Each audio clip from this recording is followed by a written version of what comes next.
Programang ito ay rated SPG. Striktong patnubay at gabay ng magulang ang kailangan. Maaaring may masiselang tema, lengguwahe, karahasan, sexual, horror o droga na hindi angkop sa mga bata.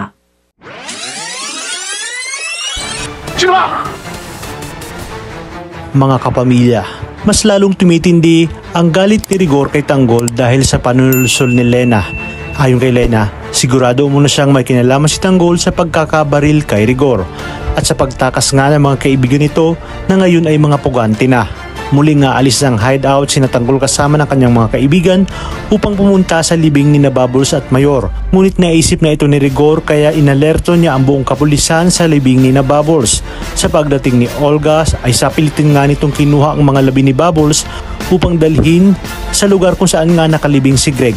Ngunit hindi niya alam na nasundan sila ni Tanggol.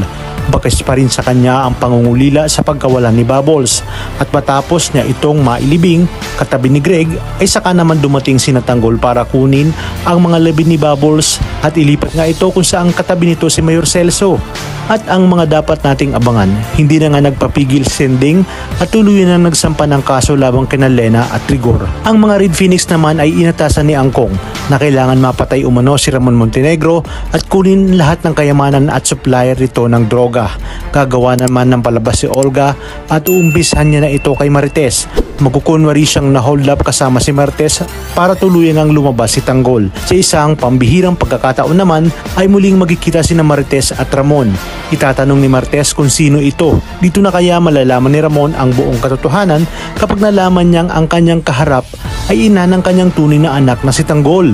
Talagang kapanapanabig ang mga susunod na tagpo sa teleseryeng ito. Kaya naman sabay-sabay natin itong pakaabangan. At kung bago ka pa lamang sa aking channel, sana huwag kalimutang mag-like at subscribe. Pindutin ang notification bell para updated kayo palagi. Maraming salamat sa inyong panonood at hanggang sa muli, kapamilya.